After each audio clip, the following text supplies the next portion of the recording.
Imagine the ancient Greek world, not as a monolithic empire, but as a collection of independent city-states, or polis, scattered across the Mediterranean landscape, from the mainland of Greece and the islands of the Aegean Sea to the coasts of Asia Minor and beyond.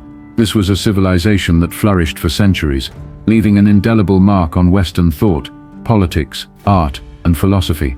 But what was it like to live in this world? To experience the daily rhythms of life, whether you were a renowned philosopher in Athens or a humble farmer in the countryside. The ancient Greek world was characterized by significant social diversity. Imagine the stark contrasts between the lives of the elite citizens in bustling urban centers and the struggles of the rural poor. Citizenship, a cornerstone of Greek society, was not universally granted.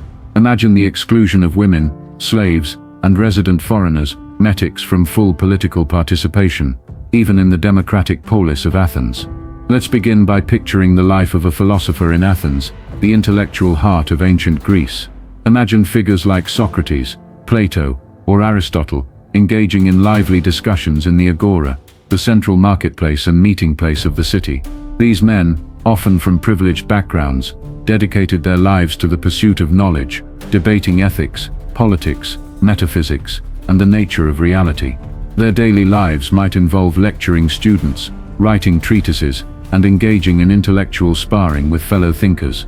Imagine the relatively leisurely pace of their days, compared to those engaged in manual labor, yet filled with intense mental activity. Now contrast this with the life of a farmer in the Attic countryside, surrounding Athens, or in the plains of the Peloponnese. Imagine a family toiling under the Mediterranean sun, cultivating olives, grapes, or grains. Their days would be long and arduous, dictated by the seasons and the demands of their land.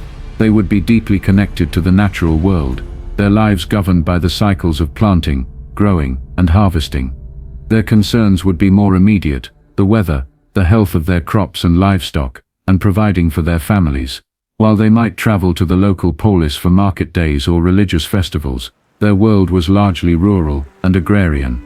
Within the polis itself, imagine the lives of artisans and craftsmen, potters shaping clay into vessels, blacksmiths forging tools and weapons, weavers creating textiles. These skilled laborers formed a vital part of the urban economy. Their days would be spent in workshops, honing their craft and selling their wares in the agora. They were citizens, with rights and responsibilities, and would likely participate in the political life of their polis to varying degrees. Then there were the metics, resident foreigners, who lived and worked in the Greek city-states. Imagine them engaged in trade, craftsmanship, or other professions. While they contributed significantly to the economic life of the polis, they lacked the full rights of citizens, including the right to vote or own land. Their status was often precarious, dependent on the goodwill of the citizen population.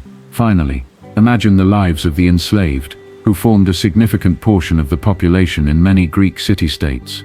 They performed a wide range of tasks, from domestic labor and agricultural work, to mining and even skilled crafts. They were considered property, with no rights of their own, their lives often marked by hardship and lack of autonomy. The ancient Greek world was thus a mosaic of different experiences, shaped by social status, occupation, and location. To understand daily life in this era, we must move beyond the famous philosophers and explore the lives of the vast majority of people who formed the backbone of this influential civilization. Imagine the polis, the city-state, as the fundamental unit of ancient Greek life. It was not just a geographical location, but a community of citizens who shared a common identity, laws, and often a patron deity. At the heart of the polis lay the agora, the central public space that served as a bustling marketplace, a forum for social interaction, and a stage for political discourse. Picture the Athenian agora on a typical day. It would be a vibrant scene of activity, merchants hawking their wares, everything from pottery and textiles to food and livestock, citizens engaging in casual conversation and gossip, philosophers debating their latest ideas, and officials conducting public business. The agora was the nerve center of the polis, a place where people from different walks of life converged. For many citizens, a significant portion of their day would be spent in or around this central space, conducting business, meeting friends, and participating in the life of the community. In democratic polis, like Athens, The assembly ecclesia was another crucial aspect of daily life for male citizens. Imagine thousands of citizens gathering on the Pnyx Hill to debate and vote on laws, elect officials, and make decisions about war and peace. Participation in the assembly was considered a fundamental right and responsibility of citizenship. For those who could afford the time, attending and speaking in the assembly was a regular part of their civic duty, shaping the political direction of their polis.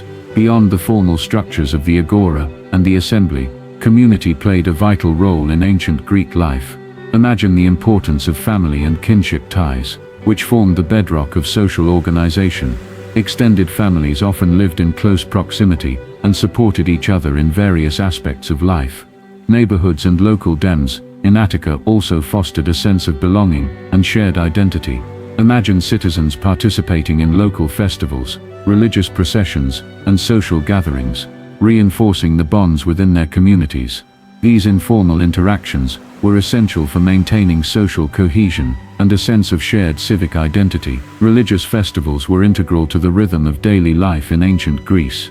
Imagine grand processions honoring the patron deity of the polis, Athena, in Athens, for example, with sacrifices, athletic competitions, musical performances, and public feasts. These events brought the entire community together, reinforcing their shared religious beliefs and civic pride.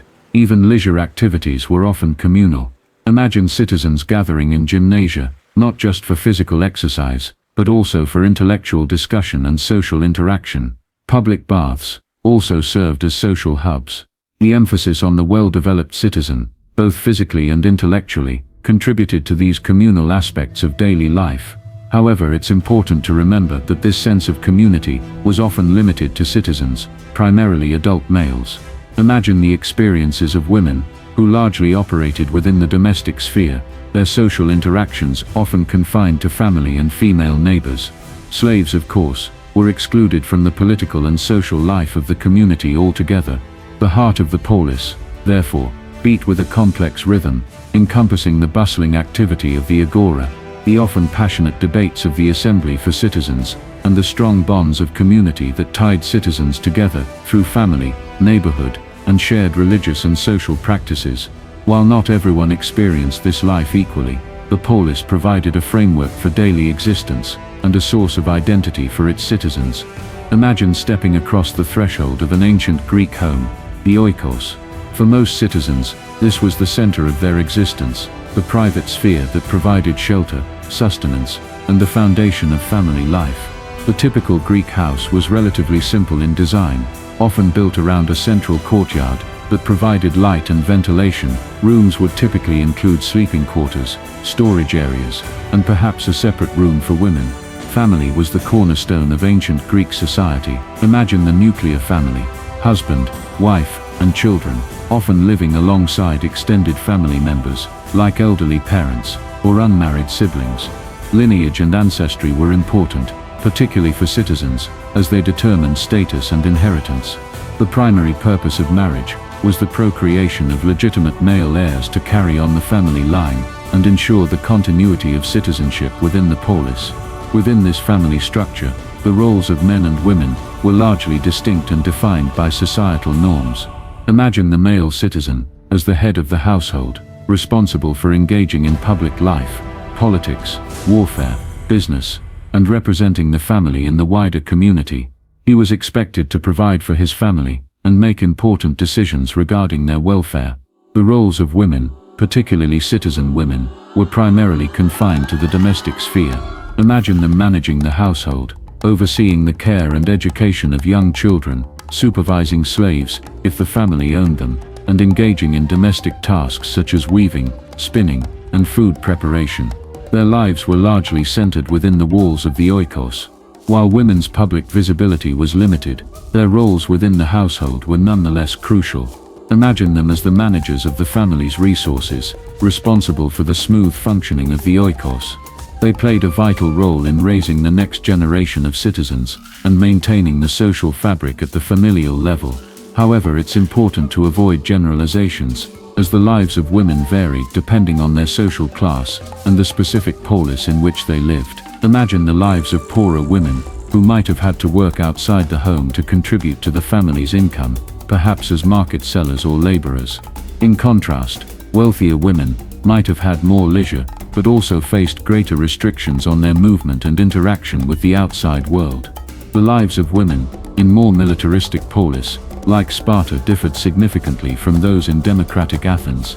Imagine Spartan women enjoying greater physical freedom, participating in athletic training, and having more economic rights compared to their Athenian counterparts. This was partly due to the Spartan focus on producing strong citizens for their military state. The ancient Greek perspective on women's roles is often reflected in their literature and philosophy.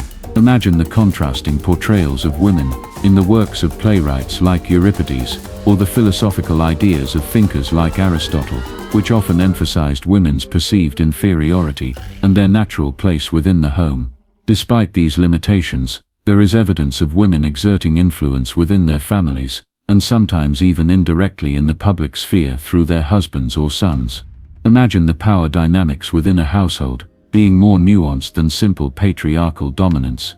The private sphere of the ancient Greek oikos, therefore, was a complex world shaped by family ties, distinct gender roles, and the economic realities of the household. While citizen women were largely confined to this realm, their contributions were essential to the functioning of society at its most fundamental level. Imagine the ancient Greek economy as a multifaceted system built upon the labor of a diverse population.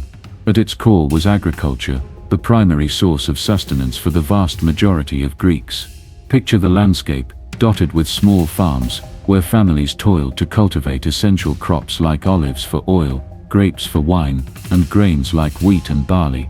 The success of the harvest was crucial for survival, and the agricultural cycle dictated the rhythm of life for many. Farming practices were often traditional and labor-intensive, relying on simple tools and the hard work of family members, and in some cases, enslaved laborers. Imagine the seasonal tasks: plowing the fields, planting seeds, tending to vines and olive groves, and the crucial harvest that required communal effort.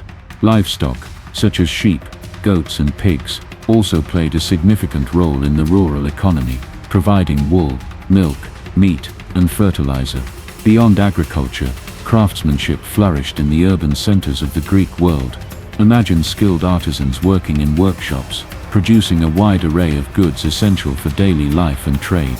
Potters shaped clay into beautiful and functional vessels. Blacksmiths forged iron tools, weapons and hardware. Carpenters crafted furniture and building materials. Weavers created textiles from wool and flax, and leatherworkers produced shoes and other goods. These craftsmen often organized themselves into guilds, maintaining standards of quality and passing down their skills through apprenticeships. The agora, as we discussed, was not just a social and political hub, but also a vital marketplace where these agricultural products and crafted goods were exchanged. Imagine the bustling atmosphere of vendors selling their wares, bartering and haggling over prices. This local trade was essential for connecting producers and consumers within the polis. However, the ancient Greek economy extended far beyond local exchange. Imagine a sophisticated network of maritime trade, connecting the various polis and the wider Mediterranean world. The geography of Greece, with its numerous islands and coastal regions, naturally facilitated seafaring.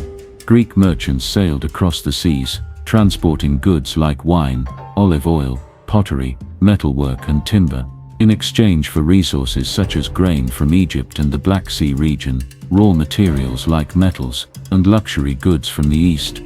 Imagine the busy harbors of major trading centers like Athens, with its port of Piraeus, Corinth and Rhodes, filled with merchant ships loading and unloading their cargo.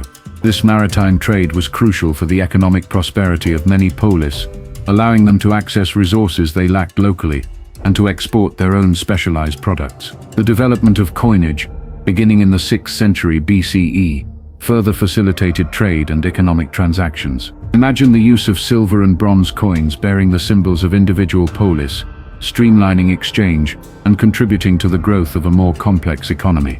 The role of slavery in the ancient Greek economy was significant and cannot be overlooked. Imagine enslaved individuals performing a wide range of labor, from agricultural work and mining to domestic service, and even skilled crafts. While the extent of slave ownership varied between polis, it formed a crucial part of the labor force in many areas, particularly in Athens. The existence of slavery allowed citizens to dedicate more time to political and intellectual pursuits, but it also created a fundamental inequality within Greek society. In conclusion, the ancient Greek economy was a dynamic system based on the foundational importance of agriculture, the skilled labor of craftsmen, and the extensive reach of maritime trade, all facilitated by the use of coinage, and significantly, the labor of enslaved people. This diverse economic activity sustained the polis and contributed to the flourishing of Greek civilization. Imagine that ancient Greek life was not all toil and civic duty. Leisure and entertainment played a significant role in their culture,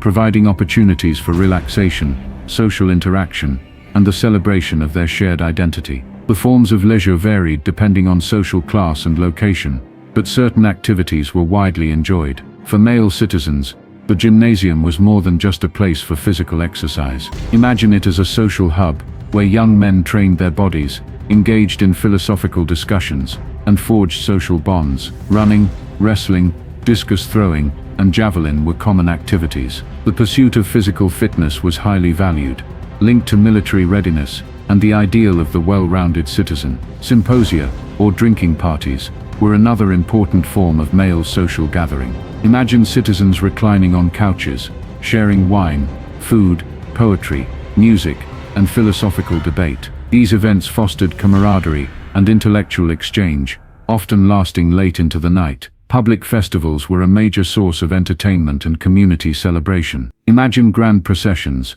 religious rituals, athletic competitions, musical performances, and theatrical productions taking place in honor of the gods. The Panathenaic Games in Athens, held every 4 years, were a major event, featuring athletic contests, musical competitions, and a grand procession honoring the goddess Athena. Theater held a central place in ancient Greek culture. Imagine citizens flocking to open-air theaters to watch tragedies and comedies. Plays explored themes of mythology, history, ethics, and social commentary, providing both entertainment and opportunities for reflection on important issues. The works of playwrights like Sophocles, Euripides, Aristophanes, and Aeschylus remain influential to this day. Music and dance were also integral parts of Greek life, accompanying religious ceremonies, festivals, and private gatherings. Imagine the sounds of the lyre, the aulos, a double reed instrument, and choral singing filling the air. Dance was often expressive and linked to religious ritual or storytelling. The concept of arete,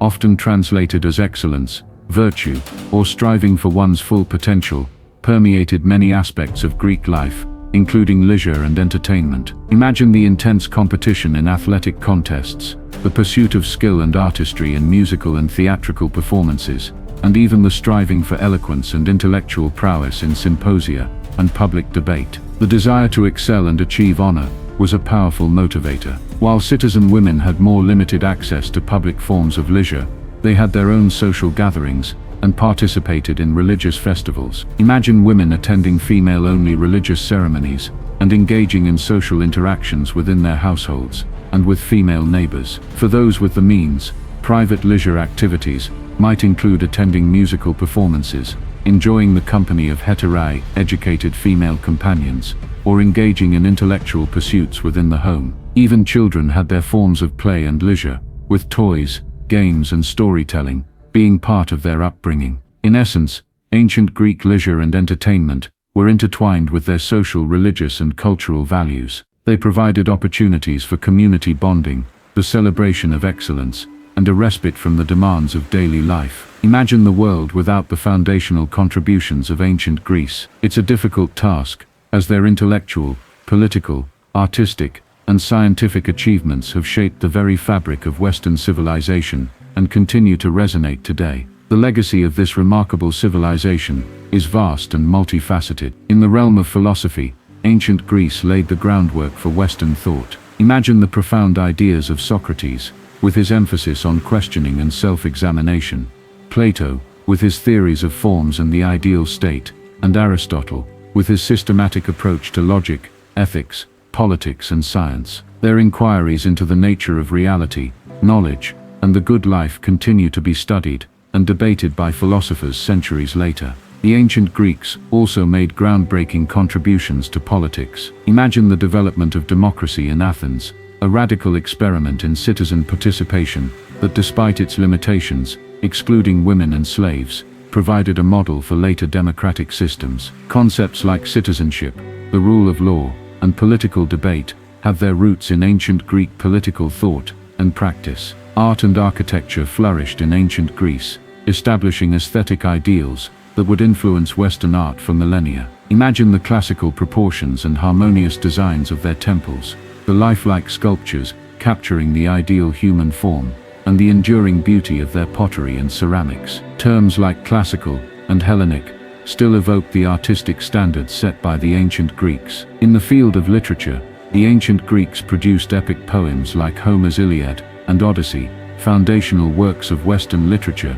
that continue to captivate audiences. Imagine the dramatic power of their tragedies by Aeschylus, Sophocles, and Euripides, and the sharp wit of their comedies by Aristophanes, which explored timeless human themes. Ancient Greek thinkers also made significant strides in science and mathematics. Imagine the geometric proofs of Euclid, the early astronomical theories of Aristarchus, and the medical insights of Hippocrates, who established a code of ethics for physicians that is still relevant today. Their rational inquiry into the natural world laid the foundations for scientific methodology. The ancient Greeks also left a lasting legacy in history. Imagine Herodotus, considered the father of history, and Thucydides, who offered a more analytical and less mythological approach to recording past events. Their methods of historical inquiry continue to influence the study of the past. Even aspects of our daily lives are touched by ancient Greek influence. Imagine the origins of many English words in Greek,